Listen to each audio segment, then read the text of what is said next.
இந்த உலகத்தில் உணவு ரொம்ப முக்கியமானு கேட்டிங்கன்னா கண்டிப்பாக முக்கியம்தான். ஆனால் உணவுனாலே முக்கியமா அப்படின்னு கேட்டிங்கன்னா கிடையாது.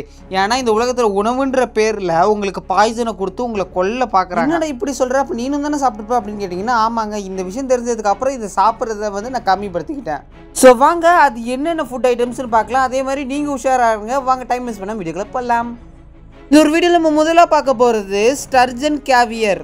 என்னடா ஏதோ டாக்டர் பேர் மாதிரி இருக்குன்ட்டு ஆச்சரியப்படாதீங்க. இது வந்து ஒரு பெரிய ஒரு ஃபுட் ஐட்டம் பேர். அதாவது ஒரு மீனோட பேர் தான் இது. அதாவது இது வந்து கிட்டத்தட்ட வந்து பார்த்தீங்கன்னா ஒரு ஸ்லோ பாய்சன் மாதிரி தான். ரொம்பவுமே விலை உயர்ந்தது தான் இந்த ஒரு ஸ்டர்ஜன் கேவியர் ஃபுட்டு. இந்த ஃபுட்டு எப்படி தயாரிக்கிறாங்கன்னு நான் சொல்லிட்டா. ஸ்டர்ஜன் அப்படின்ற ஒரு பெரிய மீன், அந்த மீன்ல இருந்து என்ன பண்ணுவாங்கன்னா அந்த மீன் அப்படியே உயிரோடு எடுத்து ஒரு ஆப்ரேஷன் தேட்டர் மாதிரி எடுத்துகிட்டு போயிட்டு அதை அப்படியே வயிற்று கிழிச்சு அதில் இருக்கிற முட்டைகளை மட்டும் எடுத்துருவாங்க. ஏன்னா இந்த முட்டைகளை வச்சு தான் அந்த டிஷ்ஷை செய்ய போகிறாங்க. அதுக்கப்புறம் திரும்பி அந்த மீனுக்கு வந்து ஆப்ரேஷன் பண்ணிவிட்டு திரும்பி தண்ணிக்குள்ளே விட்டுருவாங்க. தண்ணிக்குள்ளே நீந்திக்கிட்டு இருக்கோம். இப்போ அந்த எடுத்த முட்டையிலிருந்து தான் இந்த ஒரு ஸ்டர்ஜன் கேவியர்ன்ற டிஷ்ஷே செய்கிறாங்க. இந்த ஸ்டர்ஜன் கேவியர் அப்படின்ற ஃபுட்டு வந்து பார்த்திங்கன்னா யூஎஸில் வந்து சீ ஃபுட்டாக பார்க்குறாங்க. யூஎஸில் சீ ஃபுட்டுனாலே வேக் அப்படின்ற மாதிரி தான் பார்ப்பாங்க.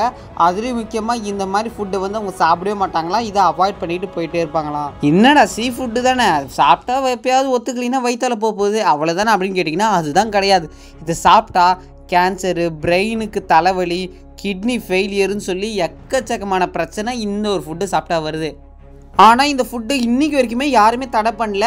ஆனால் சில இடத்துல மட்டும் இந்த மாதிரி சாப்பிடாதீங்க அப்படின்னு சொல்லி ஒரு வார்னிங்கோட இந்த ஒரு ஃபுட்டு வந்து சேல்ஸ் பண்ணிக்கிட்டு தான் இருக்காங்க. நிறைய பேர் சாப்பிட்டுக்கிட்டும் இருக்காங்க. ஸோ இந்த லிஸ்ட்டில் இருக்கிற ஃபுட்டு நீங்கள் சாப்பிட்டீங்கன்னா உங்களோட உடம்புக்கு ரொம்பவுமே ஆபத்து. ஸோ இதில் இருக்கிற ஃபுட்டை கொஞ்சம் அவாய்ட் பண்ணிக்கிட்டிங்கன்னா உங்கள் உடம்புக்கு ரொம்ப நல்லது. ஸோ வாங்க நம்ம ரெண்டாவதாக என்ன உணவுன்றதை பார்ப்போம். இந்த ஒரு வீடியோவில் நம்ம ரெண்டாவதாக பார்க்க போகிறது தி ஹாட் டாக்ஸ். ஹாட் டாக்ஸுன்றது எவ்வளோ ஃபேமஸான ஒரு விஷயன்றதை இப்போ நான் சொல்லி உங்களுக்கு தெரியும் பாருங்கள். அமெரிக்காவில் வந்து பார்த்திங்கன்னா ஒரு செகண்டுக்கு கிட்டத்தட்ட 800க்கு மேலேயான ஹாட் டாக்ஸ் வந்து அமெரிக்காவில் சேல்ஸ் ஆகிட்டு இருக்குது. அதை மக்கள் சாப்பிட்டுக்கிட்டு இருக்காங்க. அப்போ ஒரு வருஷத்துக்கு கிட்டத்தட்ட 7 பில்லியன் ஆஃப் ஹாட் டாக்ஸ் வந்து சேல் ஆகிக்கிட்டு இருக்குது. அதனாலேயே இந்த ஒரு ஹாட் டாக்ஸ் வந்து ஃபேமஸ். அதே மாதிரி ஹாட் டாக்ஸுன்றது ரொம்பவுமே சீப்பஸ்ட்டு ரேட்டு. அதாவது ஹாட் டாக்குன்றது நம்ம நாட்டில் எப்படி பஃப்ஸு இந்த கேக்கெலாம் சாப்பிட்றோமோ அந்த மாதிரி. அதனால் ஹாட் டாக்ஸில் வெளிநாட்டில் வந்து பார்த்திங்கன்னா அவங்க ரேட்டுக்கு வந்து இது கரெக்டாக இருக்கும். இதில் என்னடா பிரச்சனைன்னு நீங்கள் கேட்பீங்க. ஹாட் டாக்ஸில் அவங்க யூஸ் பண்ணுற அந்த கறி இருக்குல்ல, அதாவது மீட், இதில் வந்து அவங்க குறிப்பிட்டு இதுதான் யூஸ் பண்ணுவாங்கன்னு கிடையாது. அதாவது ஏற்கனவே செத்து போன கறி, இல்லைன்னா வீணாக போன கறி, இன்னும் ஏற்கனவே ஃப்ரோசன் பண்ண கறியை எடுத்து மசாலா தடவி உங்கள்கிட்ட கொடுத்துருவாங்க. என்ன தான் நீங்கள் பண்ணாலும் உங்களால் கண்டே பிடிக்க முடியாது. ஏன்னா மசாலா டேஸ்ட்டாலும் உங்களுக்கு எப்பயுமே வந்து டேஸ்ட்டு தூக்கலாக தான் இருக்கும். அதுவும் அவங்க சூடாக தான் பண்ணி தருவாங்க. அந்த நேரத்தில் நீங்கள் சாப்பிட்டா உங்களுக்கு கெட்டு போன மாதிரியே இருக்காது, எல்லாமே சூப்பராக இருக்கும். உதாரணத்துக்கு ஹாட் டாக்ஸில் சிக்கன் தான் யூஸ் பண்ணுவாங்கன்னு பாருங்களேன். சிக்கன் யூஸ் பண்ணாமல் அதுக்கு பதிலாக மட்டன் யூஸ் பண்ணுவாங்க. மட்டன் யூஸ் பண்ணுறதுக்கு பதிலாக பீஃப் யூஸ் பண்ணுவாங்க. பீஃபுக்கு பதிலாக போர்க்கு யூஸ் பண்ணுவாங்க. போர்க்குக்கு பதிலாக நாய்க்கறி, நாய்க்கறிக்கு பதிலாக எலிக்கறி, அந்த மாதிரி சொல்லி ஏதாவது மாற்றி ஏதாவது பண்ணிக்கிட்டே இருப்பாங்களாம். இதை வந்து சாப்பிட்றவங்களால கண்டுபிடிக்க முடியாதான். ஏன்னா மசாலா வந்து அவ்வளோ டேஸ்ட்டாக போட்டு நல்லா ஊற வச்சு அது மேலே நிறைய டேஸ்ட்டுக்கான இதெல்லாம் போட்டு தான் உங்களுக்கு தருவாங்களாம். இதை நீங்கள் 1 டைம் 2 டைம் டேஸ்ட்டுக்காகவோ இல்லைன்னா விலாகுக்காகவோ நீங்கள் சாப்பிட்டீங்கன்னா பிரச்சனை இல்லை. பட் இதுவே நீங்கள் ரெகுலராக சாப்பிட்டு வந்துக்கிட்டு இருக்கப்போ உங்களுக்கு ஹார்ட் இருக்குல்ல, ஹார்ட் கார்டியோ வாஸ்குலர் டிசீஸுன்றது ஒன்று வருமா. அது மட்டும் இல்லாமல் இதை நீங்கள் டெய்லியும் கன்சியூம் அதிகமாக காலையில் சாயந்தரம், காலையில் நைட்டு, காலையில் மதியானம் நைட்டு இந்த மாதிரி சாப்பிட்டுட்டு வரப்போ உங்கள் உயிருக்கு ஆபத்து அப்படின்னு சொல்லி ஒரு அறிக்கை சொல்லுது. ஸோ டேஸ்ட்டுக்காக weekly twice, monthly once, monthly twice அந்த மாதிரி சாப்பிட்றப்ப பிரச்சனை இல்லை. டெய்லி சாப்பிட்டுக்கிட்டு இருந்தீங்கன்னா பிரச்சனை. ஸோ ஹாட் டாக் சாப்பிட்றவங்களுக்கு இந்த ஒரு வீடியோவை ஷேர் பண்ணி விட்ருங்க. மறக்காமல் இனிமேல் நீங்களும் ஹாட் டாக் சாப்பிட்றப்ப ஒரு வாட்டி யோசிச்சு சாப்பிடுங்க. அடுத்து இந்த வீடியோவில் மூணாவதாக பார்க்கும்போது ஆரஞ்சு ஜூஸ். வந்துட்டியா, இப்போ நீ சொல்ல போகிறது எல்லாமே உருட்டு தானே அப்படின்னு நினைப்பீங்க. ஏன்னா ஆரஞ்சு ஜூஸ் அவ்வளோ நல்லது. இதை போய் நான் சொல்கிறேன்னா அப்போ நான் எவ்வளோ பெரிய முட்டாளாக இருப்பேன் அப்படின்னு தானே நீங்கள் நினைப்பீங்க. அதுதான் கிடையாது. நம்ம வீட்டில் போடுற ஆரஞ்சு ஜூஸ் வந்து ரொம்பவுமே டேஸ்ட்டாக ஃப்ரெஷ்ஷாக இருக்கும். வீட்டில் அம்மா அப்பா நம்மளும் பார்த்து செய்வோம். ஆனால் இதே கடையில் ஃப்ரெஷ் ஆரஞ்சு ஜூஸ்ன்னு சொல்லி செஞ்சு ஃப்ரிட்ஜில் வச்சு நம்மளுக்கு ஃப்ரிட்ஜிலேருந்து தராங்க பார்த்தீங்களா, ப்ரிசர்வேட்டிவ் பண்ணது. இதுதான் முக்கியம். இதை நீங்கள் குடிச்சிடாதீங்க. ஏன்னா இது வந்து ஒரு சாஃப்ட் ட்ரிங்க்ஸ் வகையில் இப்போ சேர்ந்துருது. ஆனால் இதில் வந்து என்ன பண்ணுவாங்கன்னா இந்த சோடா மாதிரியெல்லாம் ஊற்ற மாட்டாங்க. ஆனால் இதில் என்ன ஆகுன்னு பார்த்தீங்கன்னா எத்தனையோ மேனுஃபேக்சரிங் கம்பெனி இருக்குது. ஆனால் சில மேனுஃபேக்சரிங் கம்பெனி என்ன பண்ணுவாங்கன்னு பார்த்தீங்கன்னா சில டக்கால்ட்டி வேலை செய்வாங்க. முக்கியமாக ஆரஞ்சு ஜூஸில் அதோட கலர் சூப்பராக இருக்கணும் அப்படின்னு கொஞ்சம் கலர் பவுடர், அது மட்டும் இல்லாமல் டேஸ்ட்டு இன்னும் கொஞ்சம் நல்லா இருந்தால் நல்லா இருக்குமேன்னு சொல்லி டேஸ்ட்டுக்காக இன்னும் கொஞ்சம் சேர்ப்பாங்க. அது மட்டும் இல்லாமல் இன்னும் கொஞ்சம் அந்த புளிப்பு தன்மை, இன்னும் கொஞ்சம் தித்திப்பு தன்மை வரதுக்காக என்னென்னமோ சேர்ப்பாங்க. உண்மையான ஆரஞ்சு ஜூஸ்க்கு நீங்கள் குடிச்சிங்கன்னு வச்சுக்கோங்களேன், சப்புன்னு இருக்கும். சக்கரை போட்டிங்கன்னா கொஞ்சம் நல்லாயிருக்கும், அவ்வளோதான். இதே நீங்கள் கடையில் வாங்கி அந்த சில்லுன்னு குடிக்கிறப்ப அந்த டேஸ்ட்டு வந்து நீங்கள் வீட்டில் செய்கிறப்ப வராது. ஏன்னா அந்த கடையில் விற்கிறாங்க பார்த்தீங்களா அந்த ஜூஸ் இருக்குல்ல, அதை நீங்கள் குடிக்கிறப்ப என்னென்னமோ அடிஷ்னல் கலர்ஸு அடிஷ்னலாக என்னென்னமோ போட்டு உங்களுக்கு ஆப்பு வைக்கிறதுக்குனே அந்த மாதிரியான கம்பெனிஸ் தரும். ஸோ இதெல்லாம் ப்ரிசர்வேட்டிவ் பண்ணதுனால இது வந்து ஆரஞ்சு ஜூஸ் கிடையாது, இது வந்து ஒரு கெமிக்கல் ஜூஸ். நீங்கள் இதுலேருந்து குடிக்காமல் இருக்கிறது நல்லது. பட் உங்களுக்கு ரொம்ப தாக்கமாக இருக்குது அப்படின்னு சொல்லி ஒன்ஸ் ட்வைஸ் குடித்தா போதும். நிறையா வாட்டி ஆரஞ்சு ஜூஸ்ன்னு எழுத்துன்னு குடிச்சிருந்தீங்கன்னா உங்களுக்கு சங்கு தான். இந்த ஒரு வீடியோவில் நம்ம அடுத்து 4வதாக பார்க்க போகிறது பிரிங்கிள்ஸ்ன்ற சிப்ஸை சூப்பர் மார்க்கெட்டில் மட்டும் இல்லாமல் நீங்கள் தினம் சாப்பிட்ற ஒரு ஆளாக இருக்கலாம். ஏன்னா பொட்டேட்டோ சிப்ஸை பிடிக்காதவங்க இந்த உலகத்தில் இருக்க முடியுமா? பிரிங்கிள்ஸ்னால் ஒன்றுமே இல்லை, பொட்டேட்டோ சிப்ஸ் தான் அப்படின்னு நினைப்பீங்க. ஆனால் அதுதான் கிடையாது.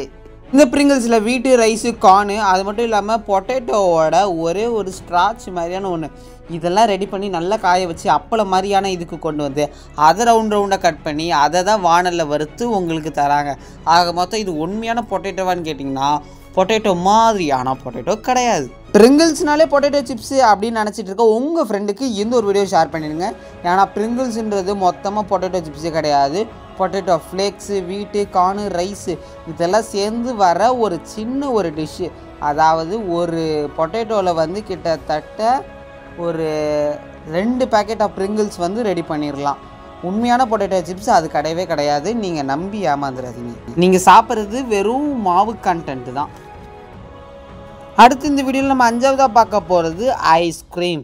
இதை கேட்டாலே ரொம்ப வருத்தம் அடைஞ்சிருவீங்க. என்னடா எல்லாமே சொன்னேன் ஐஸ்கிரீமுமா அப்படின்னு கேட்டிங்கன்னா, சேடான ஒரு உண்மை என்னென்னா, ஆமாம் ஐஸ்கிரீமும் தான். அதாவது கஷ்டப்பட்டு இப்போ வீட்டில் நீங்கள் செய்ய கற்றுக்கிட்டீங்க, அதுக்கு உங்களுக்கு ஒரு பெரிய கிளாப்ஸ் அண்ட் சல்யூட். ஏன்னா வீட்டில் செய்கிற ஐஸ்கிரீம் ஒன்றுமே ஆகாது, நீங்கள் எவ்வளோ வேணாலும் சாப்பிட்டுக்கலாம்.